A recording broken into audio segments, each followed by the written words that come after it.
this is Stacey Shiflett. Welcome to another episode of the Stacey Shiflett podcast. I am still struggling with my voice, as you can tell. It's a bit raspy and gravelly. I apologize in advance for that. I know sometimes it can be annoying listening to somebody talking and it feels like they've got gravel in their throat, but I have been preaching here lately pretty hard and pretty heavy, and as you know, my voice has been giving me a hard time here for several months. I don't know what's going on. I'm afraid to go get it checked out, afraid that I'll be told to not preach for about 6 weeks, and I think that would just kill me to have to do that. But anyway, apologize for my throat, my voice this morning. Hopefully I won't have too many coughing fits during this podcast. This will be probably the last one that I do this year. Next week is Christmas and Christmas holidays. I may or may not get one out next Friday. We'll have to just see. And then I've got quite a few preaching engagements in January. And some of you may or may not know, but I've got my itinerary, my preaching schedule is posted up on my website, surewordpublications.com. And if you can't remember that, just go to staceyshiflett.com. It'll take you to the same place. But my preaching itinerary is up there, where I'll be preaching all over the place next year. Lord's opening doors left and right. I'm going to be in South Carolina and North Carolina and Texas, I know, just in January. And so anyway, I said all that to say this. I've got quite a few meetings where I'll be out of town on a Friday, and I don't know that I'll be able to do a podcast. We'll have to just see. Depends on where I'm at. I have to take everything with me if I do. But I'm looking forward to what God's got in store for us next year, wrapping up our Bible college semester here. In fact, last night was the last night of final exams for the fall semester, and so we got a Christmas break. And then everybody will be coming back in on the 6th, I believe it is, of January to start the spring semester. And we're excited about what God's doing here in the Bible college. We've got quite a few students that are learning and growing in the Lord. And let me mention also my brand new book. I'm excited about this. I said something about it last week, but I've got this series of books called Preaching. One's called Preaching on Prayer. It is a collection of sermon outlines on the subject of prayer. And a lot of these outlines, many of them, most of them maybe, are in the Notes and Nuggets. But I took them out of the Notes and Nuggets of 6 different volumes and put them in their own topical books. There's one on prayer. It's about 275 pages. And then here's one on the church, Preaching on the Church. It's about 385 pages of messages on the church. But here's the brand new book called Preaching on the Family, and it's got 370 some odd pages, and it is the newest book. We just got it this week, and if you order it on Amazon, depending on where you are, you may or may not be able to get that in time for Christmas. If you order it from our online bookstore, you probably won't get it before Christmas, because we have to order them from the printer and they ship them to us, and then we got to turn around and ship them to you. And so that adds a few days on the postage. But if you go to Amazon and you type in Preaching on the Family and type in my name, you can get that book for $15, and you can probably have it before Christmas if you want to give it to somebody. And while I've got this book here, these are the Notes and Nuggets I talk about a lot. I've got 6 of these. They're roughly 600 pages each. This one's 620. But I've got 6 of these, volumes 1 through 6. And like I said, almost 3,600 pages of preaching outlines. And it's not just an outline. It's got cross references. It's got illustrations. It's got all my talking points. A lot of what I preach, I do type it out. As I study and work on my messages, and the Lord gives me thoughts, I just go ahead and type those out. And so if you're interested in those will make a really nice gift for your pastor or your Sunday school teacher or your favorite preacher. I just wanted to mention that. I saw it laying there. I thought I'd touch on that. Let me jump into the podcast this morning. And I've got a list of subjects that I want to deal with over time. But the one that's on my heart this morning is this matter of continuing to grow in the Lord. You know, one of the biggest struggles that we have as Christians is we hear a lot of emphasis on be steadfast and unmovable. And but we take that sometimes and go too far with it. I think somebody said that the Independent Baptist's favorite hymn was "I shall not be moved." And boy, that can be true, where they stay right in the same rut that they've been in for 30 years. And they never move outside of their comfort zone. But that verse in 1 Corinthians 15, verse number 58 says, "Therefore, my beloved brethren, be ye steadfast, unmovable, always abounding in the work of the Lord. For as much as you know that your labor is not in vain in the Lord."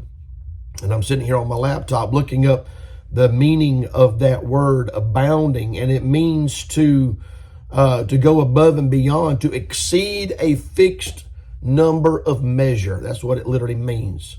It means a thing that comes in abundance, it overflows.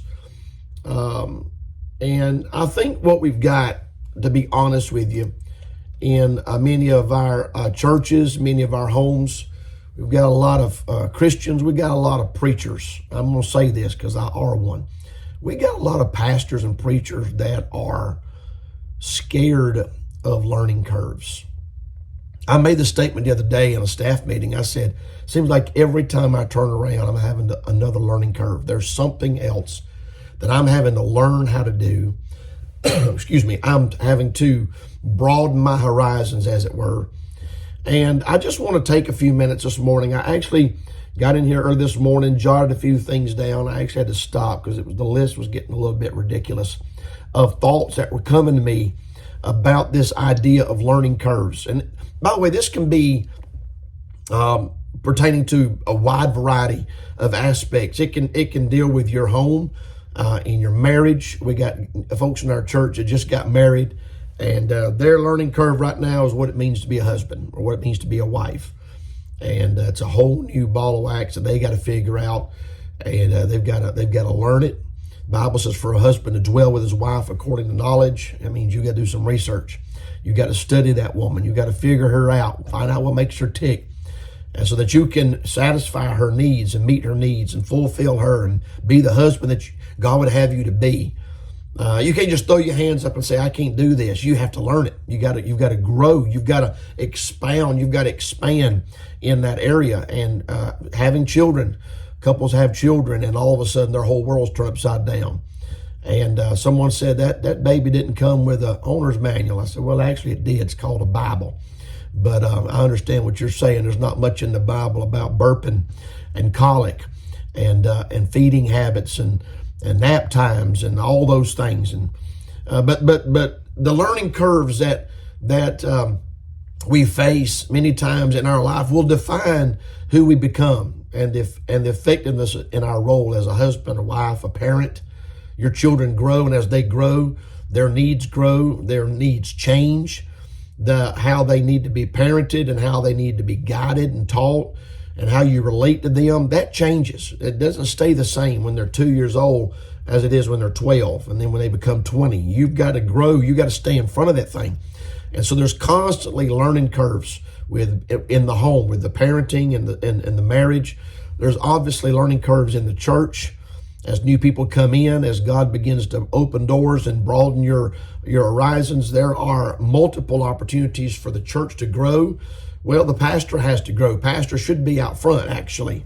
And in many cases, they get left behind. The church outgrows them, and they don't grow in knowledge and wisdom and experience in order to maximize their efficiency in that role.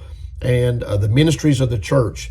And, you know, I just made some notes here that I want to touch on. I got this, the pioneer spirit, unfortunately, in many cases, is all but gone. I mean, the same driving force that sent Christopher Columbus sailing west into the vast unknown. I mean, it's just a rarity. That same urge that sent Daniel Boone into the Kentucky wilderness, exploring the great beyond. The same spirit of discovery and adventure that motivated Lewis and Clark to travel across the continental United States and endure all those difficulties and hardships and having no idea from day to day what they were going to get into.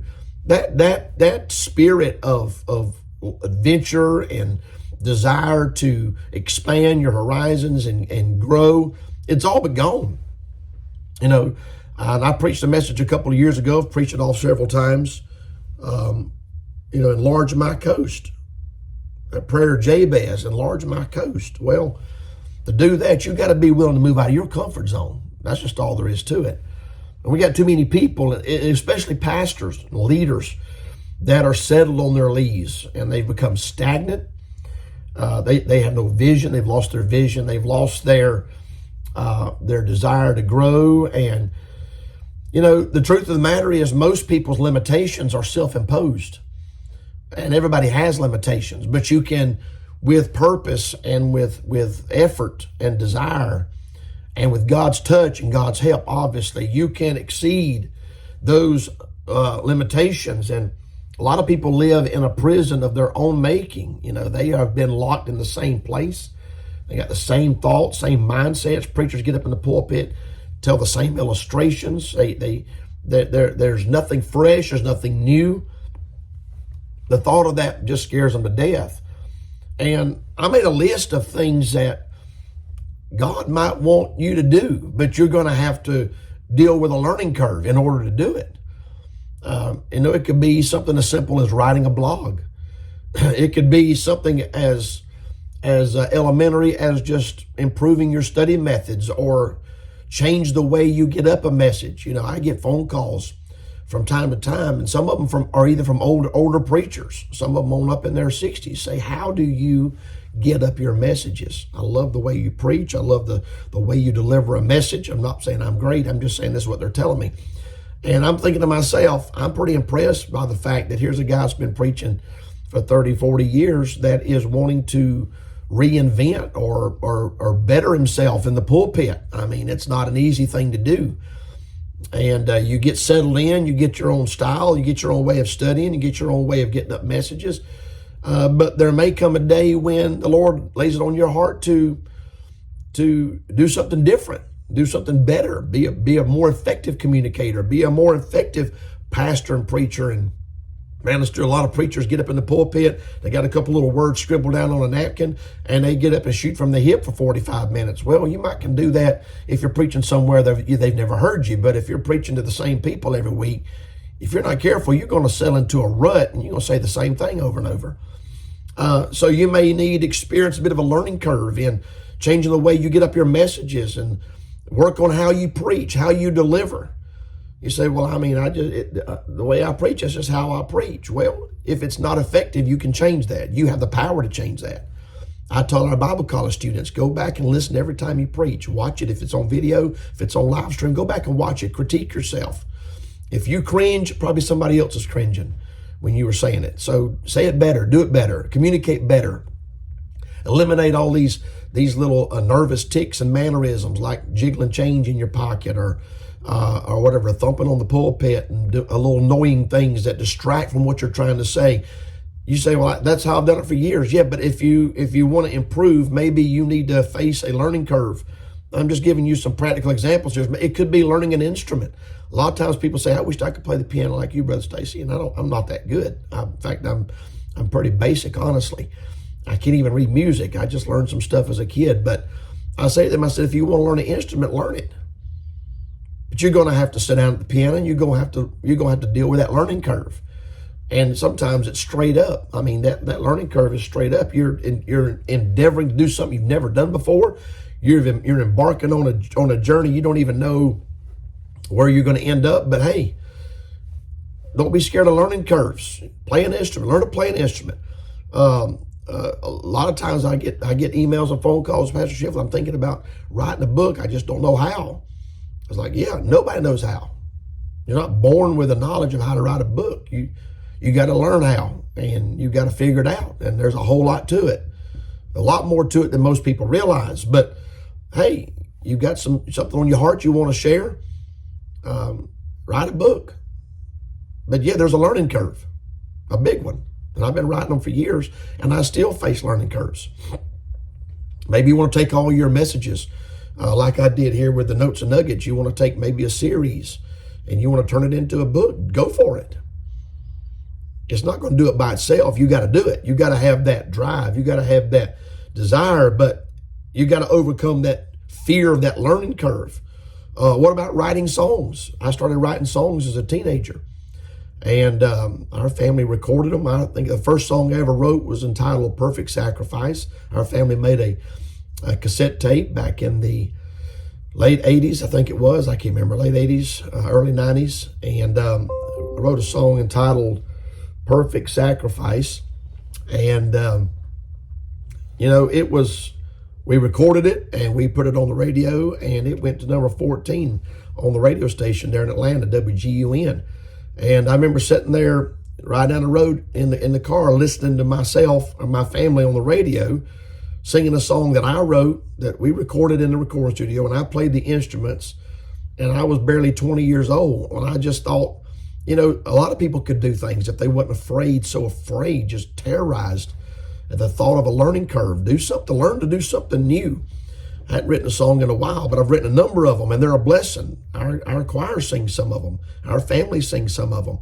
People say, that's a good song. It's like, yeah, you could do that.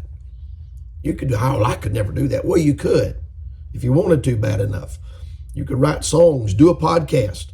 This podcast that I'm doing now, for example, is there was a learning curve involved in just the technology and operating the software and figuring out how to do it. And it's not a high-tech podcast, and it's not a high-traffic podcast. I don't get millions of views, but a lot of people get a blessing out of it. And I had to learn a lot of stuff to do it. And I hope it's a blessing. I thought about radio broadcast. I was walking through my office this week and saw all those Oliver B. Green books. I've got nearly every book that Oliver B. Green wrote. Actually, he probably didn't write them, his staff did. But they took his radio broadcast and they transcribed them and made books out of them. And he's got all these commentaries. And he was cutting edge if you think about it. I mean, I've been to his studio. Look at the technology and all the equipment that he had. Sit down at a microphone and did a radio station, and it was broadcast, and thousands of people across the world listen to Oliver B. Green every day. Man, he was cutting edge in his time. There weren't a lot of people doing that.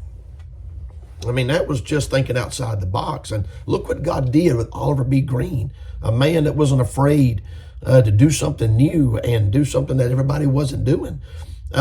Simple things like writing your own church tracts. Our church passes out tracts. I thought I might have some here in front of me, but all of the tracts we pass out, either I write them or one of the men on staff write them. I write most of them.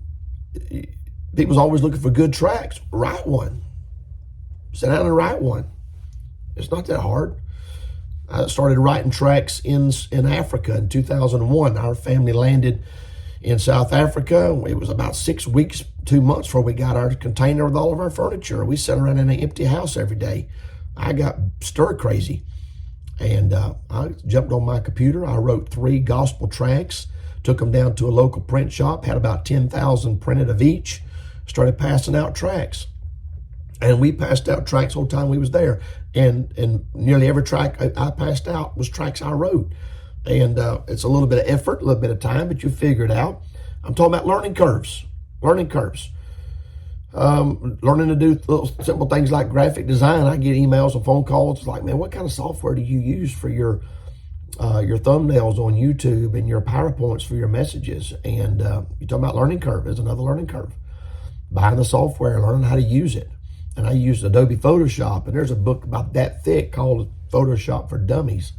I hadn't even opened that book. Okay, I'm scared to realize how much I don't know about graphic design, but I've been doing graphic design for years, and I wasn't born knowing how to do it. I had to get on a computer, download the software, buy the software, start tinkering around with it, playing around with it, and I started designing my book covers and things of that nature. And what am I saying? I'm saying that you don't know how to do this stuff until you learn how, and the only way you're going to learn how is you got to get over this mental fear of learning curves. And I built building websites. Good Lord, I was building a website. I built a website in 2001 when nobody had websites. We had just got to South Africa, and I said, I want to find a way to stay in touch with our supporting churches. And so I downloaded the software And I started learning how to build websites, and man, I look back now, and it was so pitiful. But we had one, and I bought the domain name untold-millions.com. That was our URL. And I started uploading our newsletters and prayer letters, and I started uploading family pictures and pictures of the ministry, and we had photo albums.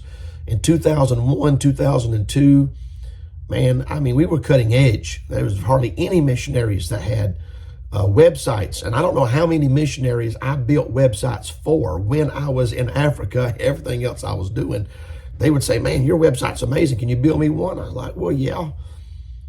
And I would at night, when everybody was asleep, I'd be building websites for other missionaries. And I didn't even know what I was doing. I was learning it. I was going to figure it out.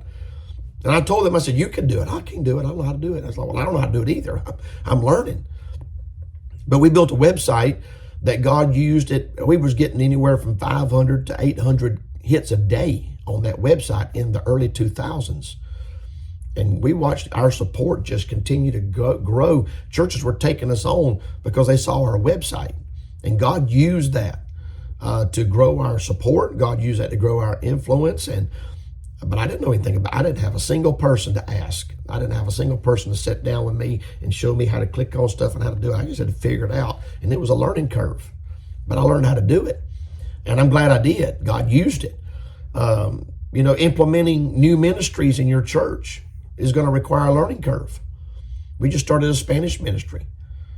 We started a prayer tent ministry this year. I mean, Brother Adriel and I were talking in my office this week. He said, preacher, do you realize we started 3 brand new ministries just this year? And I said, yeah. And the learning curve was straight up on all of them. I mean, you want to expand your horizons. You want God to enlarge your coast. You're going to have to be unafraid of learning curves. Training new leaders, growing ministries, stuff like missions trips. I'm shocked at pastors that have never taken a missions trip. It's like, man, I don't even know where to start. Well, you get a passport. You go down, you get your picture made, you get a passport. That's the first thing you do. Figure out what country you want to go to, do some research, figure out if you need to have some shots for dengue fever, yellow fever, or whatever else they got going on over there.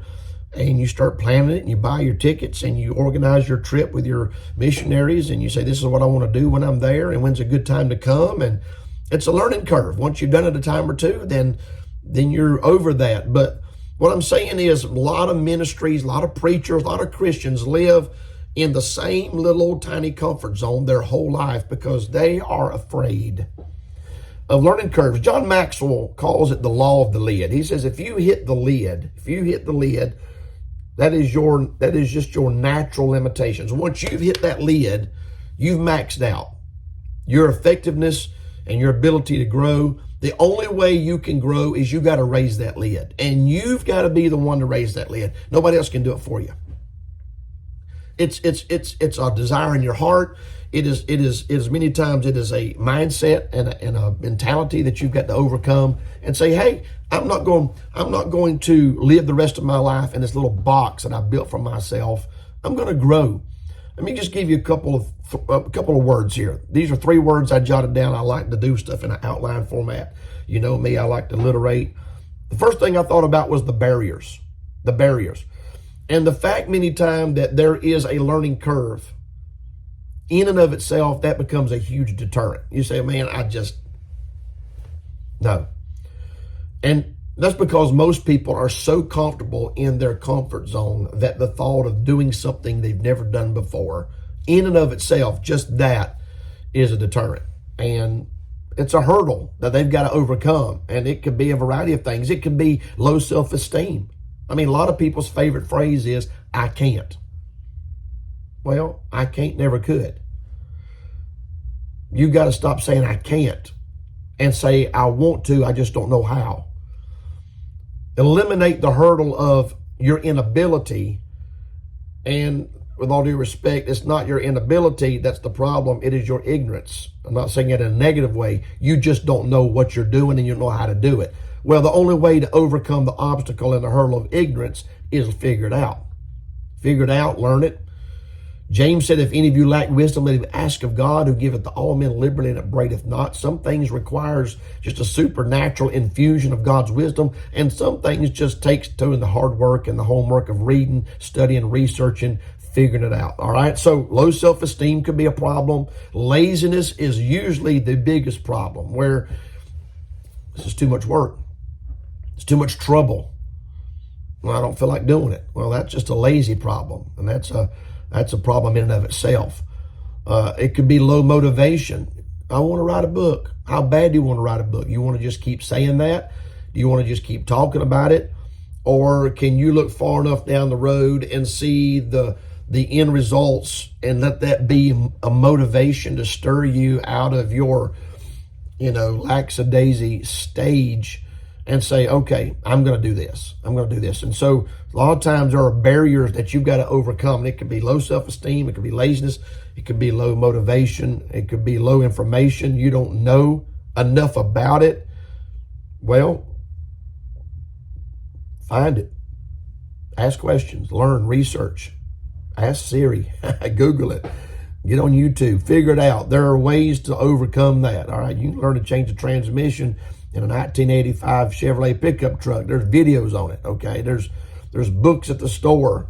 AutoZone's got them. All right. And I mean, you're talking to a guy that is not at all afraid of learning curves. That's all I do is ask God to grow me and show me new things. But if you got low self-esteem, you got a problem with laziness, you're probably not going to face very many learning curves, okay? And so you see, you've got the barriers you've got to overcome. Then you've got the battles, because once you commit to this growth, once you commit to this area of expanding your ministry, once you say, okay, I'm doing this. This is what I want to do. This is what God laid on my heart, whether it's starting a Spanish ministry or a bus route or writing a track or writing a book or doing a podcast or whatever. Once you commit, you're going to immediately face opposition, because the devil don't want you out of your comfort zone. He likes you in your little comfort zone. He likes you swimming around in your little fishbowl going, this is great, when there's a 50-gallon aquarium over there that you could be swimming around in. And you're going to face opposition. And one of those battles that you're going to have to face is the battle of disappointments. It's not going to go as quickly as you thought it would. It's taking too long. There's more to it. And you're going to be like, man, what was I thinking? It's harder than I thought. There's too many challenges. You're going to have to deal with the battles of disappointments. You're going to have to deal with the battles of delusion, because you're going to try to convince yourself, I don't really need to do this. I don't have to learn this. I don't have to learn how to do this in order to accomplish this. Well, actually, you do. You got to put in the work. You got to put in the research. You got to put in the effort. As they say, no pain, no gain. So you'll lie to yourself and try to talk yourself out of it. And you got to fight that battle. And you got to fight the battle of distractions, because learning to do something new and God expanding your abilities, enlarging your coasts are going to require time and effort and energy and research. And there's going to be 1,000 things that's going to come along that's going to interrupt your train of thought. And it's going to make it harder for you to figure it out. You're going to have to just block yourself away. You're going to have to block out time. You're going to have to deny self. You're going to have to not do certain things in order to do certain things. So you've got the barriers, you've got the battles that you're going to have to fight. But thirdly, you've got the blessings. Because once you've learned how to do something new, once you have overcome the initial hurdles and the obstacles, the possibilities now for you to be a blessing and to have influence and to have impact, now it's greater. Okay? You've now opened another door and an avenue of influence that God can use. Yes, if you want to have greater harvest, you got to sow more seed. Well, that just goes without saying. Yeah, but here's what else goes without saying. In order to sow more seed, you got to break up more ground. And in order for you to break up more ground, you got to take out some trees and rocks in order to make a field. You don't just walk out on the front porch and say, I want a greater harvest. There's a whole lot of work, a lot of blood, sweat, and tears, a lot of calluses, a lot of grinding, a lot of stuff that's not fun, not easy. But if you want to have greater influence, greater impact, you're going to have to drill down and do it and not be afraid of the challenges, be afraid of the learning curves that come with it. And you're going to make a lot of mistakes. I'm amazed at people that are afraid of making mistakes. The thought of doing it wrong just scares the daylights out of them. And there's a phrase for that. It's called when analysis produces paralysis. They overthink it, and in their effort to not make any mistakes, they don't ever make any progress. All right, so if doing it wrong, getting it wrong, messing up, it being less than perfect is a deterrent, well, you're probably not going to do much. You're going to get really good at one thing, and that's what you're going to stay around, and that's what you're going to do the rest of your ministry. So I don't know who needed to hear this, and I don't know that maybe somebody out there, God's dealing with you about doing something. It's coming up on the new year. It's a great opportunity for you to ask God to help you spread your wings and enlarge your coast. And I'm telling you, there's so many opportunities out there. There are so many ways that you can touch people's lives, be a blessing, be an influence. There's so many things that God could use you to do, but most of them is going to have a learning curve attached to it. Don't be scared of it. Embrace it. Say, here we go. I'm 52 years old. I turn around and I go, all right, here we go. I guess I need to figure this out. They say you can't teach an old dog new tricks. That's baloney. You can teach that old dog any trick you want to if he wants to learn it bad enough. I hope today's podcast was an encouragement to you. I hope it was a blessing. I appreciate you tuning in, and I'm not sure if I'll do one next week, but until the next time, may the Lord richly bless you.